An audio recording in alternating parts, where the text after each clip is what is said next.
अस्सलाम वालेकुम स्टूडेंट्स, हमारा अगला टॉपिक 9th बायोलॉजी का है, जिसमें हम बात कर रहे हैं चैप्टर नंबर 3 की।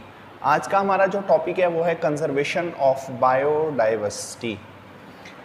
देखिए, बायोडाइवर्सिटी आप इसमें किस चीज़ का जिक्र करते हैं? आप बायोडाइवर्सिटी में वैरायटी ऑफ लाइफ की बात करते हैं। वैरायटी ऑफ लाइफ, इस वैरायटी ऑफ लाइफ के अंदर आप सबसे ज़्यादा जिसे डिस्कस करते हैं वो दो चीज़ें हैं। एक आपके पास प्लांट्स की वैरायटी होती है और एक आपके पास एनिमल्स की वैरायटी होती है। अब ये जो बायोडाइवर्सिटी है, हम इसको कंजर्व कैसे करते हैं? पहले तो हमें ये पता होना चाहिए कि हमें कंजर्व करना ही क्यों पड़ रहा है। देखें, अगर हम कुछ सदियों पहले की बात कर लें, initial time,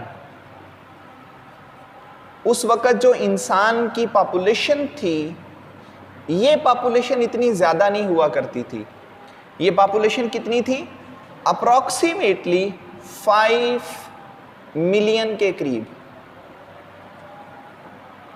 before industrialized revolutionized. अगर इंडस्ट्रियल रेवोल्यूशनाइज्ड की बात करें, इंडस्ट्रियल रेवोल्यूशन की बात करें, उससे पहले 5 मिलियन थी। लेकिन जब इंसान ने एग्रीकल्चर का यूज करना शुरू कर दिया, यानी कि ये एग्रीकल्चर इसने अडॉप्ट किया, ये तरीका अप्रॉक्सीमेटली 10,000 से 50,000 ईयर एगो। अब फिर क्या हुआ? अब पॉपुलेशन बढ़ी। अब पॉपुलेशन कितनी होगी? 5 मिलियन को छोड़ के ये होगी 600 मिलियन।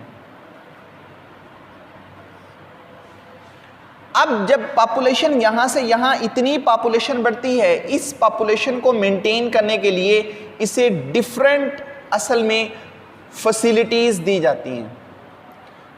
जब ओवर पॉपुलेशन होना शुरू हो जाती है, इस ओवर पॉपुलेशन की वजह से हम अपने इकोसिस्टम को डिस्ट्रॉय करना शुरू कर देते हैं। हमारा जो इकोसिस्टम होता है, हम इस इकोसिस्टम को कोलैप्स करते हैं खुद से। हम इसे खुद कोलैप्स करते हैं, जिससे फिर क्या होता है? हम चलें एक एग्जांपल ले लें इसकी कोलैप्सिंग की। हम फॉरेस्ट को काटते हैं, यानी कि डीफॉरेस्टेशन होती है।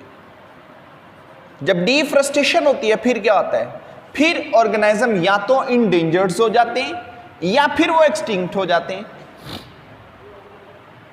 अब ये डीफॉरेस्टेशन से क्या होता है? जब डीफॉरेस्टेशन होती है, तब असल में ये जितनी भी वाइल्ड लाइफ होती है,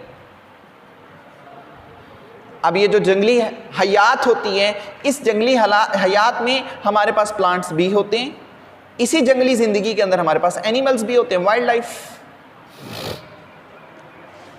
वक्त गुजरने के साथ साथ ये वाइल्ड लाइफ कोलैप्स होती है।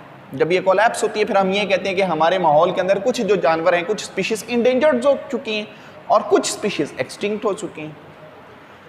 इंडेंजर्ड क्या होता है? Endangered species that is likely to become extinct in the future. यानी कि अभी आपको पता है कि बेसिकली तौर पर वो जो इंडेंजर्ड स्पीशी है, जो भी खतरे में है, उसके कुछ लास्ट मेंबर्स अभी बाकी हैं। लास्ट मेंबर्स, इसके ये जो चंद एक लास्ट मेंबर्स हैं, इन फ्यूचर वो भी तबाह हो जाएंगे, वो भी खत्म हो जाएंगे। जब इन फ्यूचर वो भी खत्म हो जाएंगे, तो वो जो इंडेंजर्ड स्पीशी होती है, वो टर्न कर जाती है किसकी तरफ? एक्सटिंक्ट स्पीशीज की तरफ। इंडेंजर्ड स्पीशीज की अगर हम बात कर लें, giant panda, tiger, blue whale, snow leopard, ये चीजें खत्म हो चुकी हैं माहौल से। सॉरी, ये इंडेंजर्ड हैं। अब ये एक्सटिंक्ट क्या होती हैं? when या where no more individual of that species live anywhere in the world, when no more individual of that species live alive anywhere in the world is called extinct. Example ले लें, Indian wild S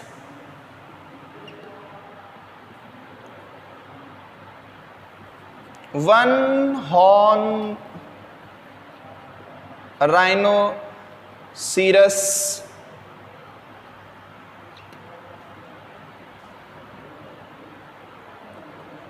dear, जिसे हम swamp dear कहते हैं,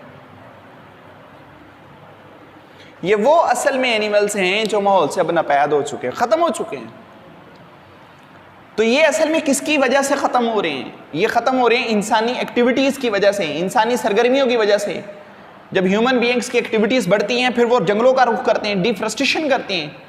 उन्हीं deforestation की वजह से फिर क्या होता है, आहिस्ता आहिस्ता ये चीजें माहौल से खत्म होने लगती हैं, क्योंकि इंसान अपनी पॉपुलेशन को मेंटेन करने के लिए, उन्हें फैसिलिटेट करने के लिए इन चीजों को खत्म करता है। इन चीजों को खत्म करने का मतलब ये है कि वो अपना इकोसिस्टम तबाह कर रहा है। ठीक हो गया जी? तो ये हमारे पास है कंजर्वेशन ऑफ बायोडाइवर्सिटी।